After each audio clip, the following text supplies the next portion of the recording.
하에서만 진행을 하라고 해서 그 면허를 쉽게 내주지가 않기 때문에 우리나라에 지금 14개밖에 없는 겁니다. 그렇게 생각하시면 쉽고요.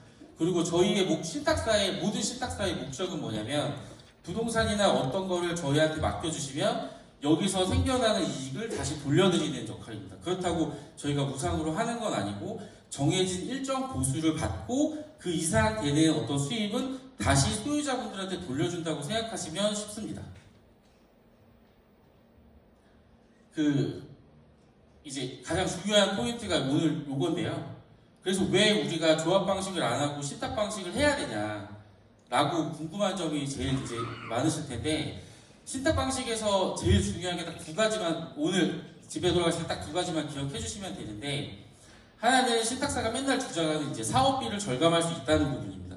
그래서 도대체 그러면 어떤 부분에서 너네가 사업비를 절감할 수 있냐라고 생각하실 수 있는데, 지금 요 표에 숫자가 좀 있어가지고 이게 자세히 보이실지 모르겠지만 이게 뭐를 나타내고 있는 거냐면, 최근 1월 달에 진행되고 있는 광명시의 하안주공 3사단지 통합 재건축에 나와 있는 대략적인 수지입니다.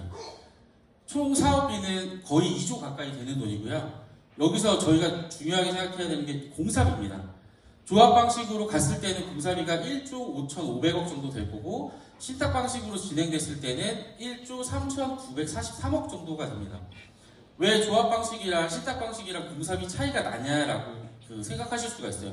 모든 시공사가 똑같은 조건으로 들어와서 공사를 하는데 왜 신탁 방식은 공사비가 조합 방식 돼서 싸냐, 마감재가 뭐 나쁜 거 아니냐 이렇게 질문하시는 분들도 계신데, 그런 부분이 아니고 신탁 방식은 시공사에서 부담하는 리스크가 없습니다. 왜 그러냐면 보통 조합 방식 같은 경우는 아까 제가 말씀드렸다시피 뭐 중개부지개 같은 경우는 200억을 어디선가 받아갖고 진행을 해야 되는데, 허그에서 사업비 대출 받기 전까지 수입원은 오로지 시공사의 대여금으로만 사업을 진행할 수 있습니다. 근데 시공사는 뭐 어디서 돈이 생겨가지고 공짜로 진행하는 회사가 아니기 때문에 시공사의 공사비 안에 그동안 쭉 쓴 200억이 금융비가 이자로 녹아져 있는 겁니다. 그렇기 때문에 공사비가 비싼 거고, 또한 시공사의 목적은 나중에 본인들이 공사하고 공사비를 받아가야 되잖아요. 그게 최우선으로 생각하는 업체이기 때문에 거기에 분양했을 때 안 됐을 걸 가정해서 생기는 어떤 리스크 비용이라든지 그런 비용이 모두 포함되어 있습니다.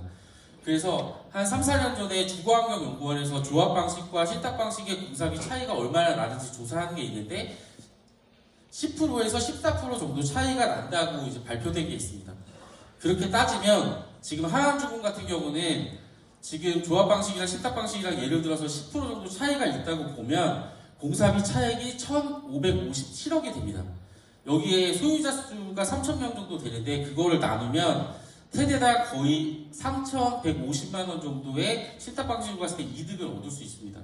당연히 요 공사비 절감된, 그러니까 여기서 또 하나 또 질문이 나올 수 있는 건, 그러면 저희 신탁사가 신탁 보수를 받게 되는데 그거는 조합 방식과 별도로 어떤 용역비가 들어가서 더 손해가 아니냐라고 하실 수 있는데, 제가 말씀드리고 싶은 거는 여기서 보시면 공사비 차액이 10%가 생기면 그 차액이 생기는 범위 안에서 저희가 일정 부분 수수료를 받아간다라고 생각을 해주시면 됩니다. 그래서 저희가 지금 중개부지개 같은 경우는 전체 총 매출의 1.2% 정도로 저희가 제한을 해가지고 예비신탁사가 선정이 된 것이고요. 만약에 그 금액으로 차이로 따진다고 하더라도, 공사비 절감되는 거에 신탁보수를 제한한다고 하더라도 당연히 사업비가 훨씬 절감된다라고 생각을 해주시면 됩니다. 그리고 두 번째는 조합 방식 같은 경우는 이제 아까 말씀드렸다시피 돈을 받아야 되는 주체, 돈을 주는 주체가 보통 시공사이기 때문에 시공사들이 공사비를 확보하기 위해서는 분양이 잘 되는 시기에 맞춰서 자기들이 분양을 해서 공사비를 받아가고자 합니다. 그러면 어떤 식으로 운영을 하게 되냐면, 만약에 부동산 경기가 안 좋다라고 하면 모든 용역비 대여금을 중단시키거나 지연시킵니다.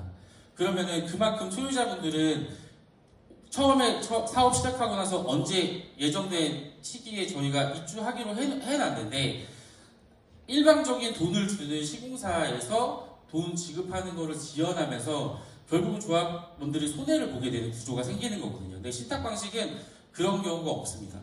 또 하나는 뭐냐면, 아무래도 조합을 이루는 구성원이 뭐 조합장님도 있고 이사회 대의원에도 있겠지만 그분들이 저희처럼 전문적으로 어떤 시장 단가를 알아서 용역업체를 계약하거나 그럴 수가 없습니다.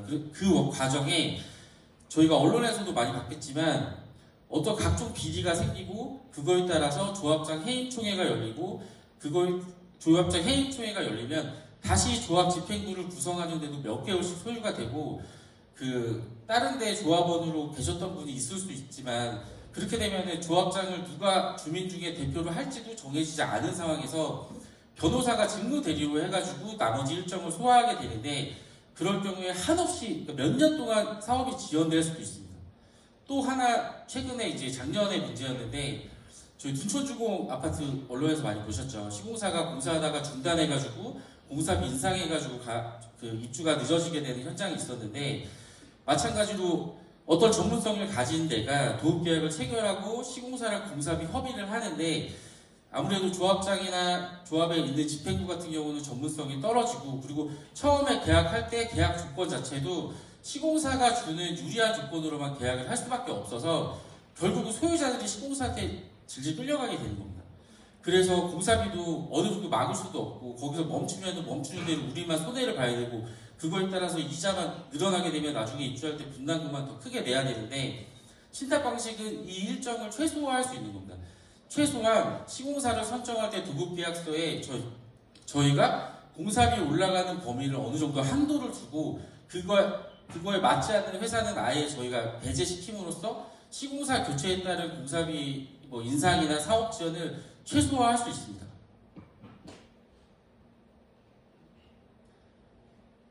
향후에 저희가 지금 예비신탁사 선정되고 나서 오늘 설명회가 끝나고 나면 재건축준비위원회랑 정식적으로 MOU 체결을 해서 업무 분담을 나눌 텐데 아까 말씀드렸다시피 지금 구역지정 동의서 걷는 거라든지 나중에 신탁사 지정하는 거에 대한 비용이나 초기에 들어가는 용역비는 신탁사가 MOU 체결 이후에 저희가 지원을 해가지고 사업을 운영하게 됩니다. 이게 정비사업이 특히 다른 사업이랑 다른 거는 다른 사업 같은 경우는 어떤 거를 정해서 외상으로 처리해서 향후에 됐을 때 돈을 주고 할 수가 있지만 그렇게 되는 경우에는 아시겠지만 어떤 업체들도 계약금이나 이런 게 들어가지 않고서는 성심성의껏 일하거나 그런 경우가 없습니다. 그래서 처음부터 초기에 신탁사가 금융 지원을 해서 그걸로 사업을 원활하게 이끌어 가려고 합니다. 그리고 이 이후로 이제 가장 중요한 게 그러면 우리 아파트에 어떤 정도의 시공사가 들어와서 공사를 해줄 수 있냐가 궁금하실 텐데 저희가 비교를 해보면 지금 신축 세대가 3,000세대 중반 정도로 일단은 계획되어 있는 걸로 알고 있는데 이 정도 규모면은 상위 10개사에서 5개사 안에 있는 시공사 중에 최소한 2개사 아니면 3개사가 컨소시엄으로 저희한테 들어올 거라고 저희는 이제 예상을 할 수 있고요.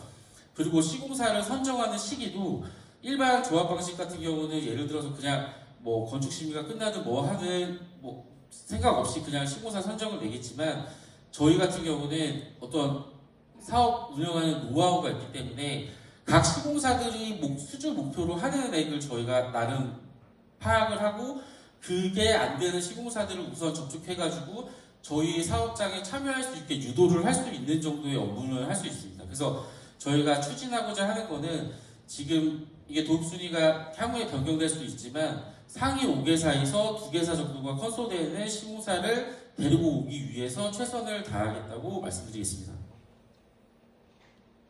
네, 이상입니다. 감사합니다.